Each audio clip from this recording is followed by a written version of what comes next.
Assalamualaikum warahmatullahi wabarakatuh.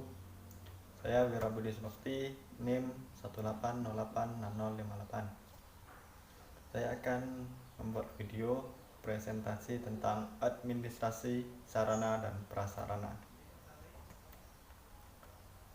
Baik, kita mulai dari pengertian administrasi sarana dan prasarana, yakni suatu proses kegiatan dalam mengatur, menata, dan mengorganisir secara sistematis dan berdaya guna semua sarana dan prasarana yang ada menurut fungsinya masing-masing dalam rangka menunjang tujuan secara efektif dan efisien. Artinya di sini kita mengatur ataupun mengelola sarana dan prasarana ini sesuai fungsinya masing-masing agar dapat menunjang kegiatan belajar mengajar secara efektif dan efisien. Lantas, apakah ada perbedaan antara sarana dan prasarana? Jelas ada perbedaan sarana dan prasarana. Sarana yakni barang atau benda yang secara langsung menunjang atau digunakan dalam pelaksanaan suatu kegiatan, dalam pelaksanaan proses belajar mengajar. Unsur tersebut dapat berupa meja, kapur, spidol, papan tulis, kursi. Nah, itu merupakan barang secara langsung yang dapat menunjang kegiatan belajar mengajar. Kemudian prasarana itu sendiri barang atau benda yang secara tidak langsung dapat berfungsi sebagai penunjang kegiatan dalam pelaksanaan pendidikan. Unsur tersebut dapat berupa gedung, ruangan, WC, kantor, kelas gitu kan. Itu artinya barang tersebut ada secara tidak langsung dapat menunjang kegiatan proses belajar mengajar. Itulah perbedaan sarana dan prasarana. Kalau sarana prasarana itu barang langsung yang dapat menunjang kegiatan belajar mengajar seperti kapur, tulis, papan tulis. Kemudian prasarana itu barang yang secara tidak langsung seperti lokal kelas, gedung, labor, itu prasarana. Oke, kemudian proses administrasi sarana dan prasarana.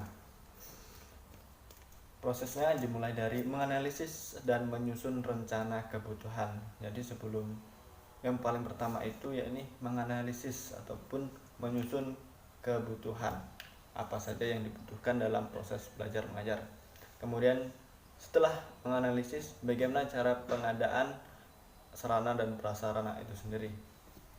Setelah menganalisis dan pengadaan, bagaimana cara menyimpan, yakni penyimpanan kita dalam sarana dan prasarana itu. Kemudian penyaluran ini ditujukan kepada siapa sarana dan prasarana ini yang membutuhkan, seperti spidol itu yang membutuhkan guru, dan kelas itu yang membutuhkan murid, siswa, dan guru untuk proses kegiatan belajar mengajar. Kemudian inventaris, ini pencatatan sarana dan prasarana itu sendiri.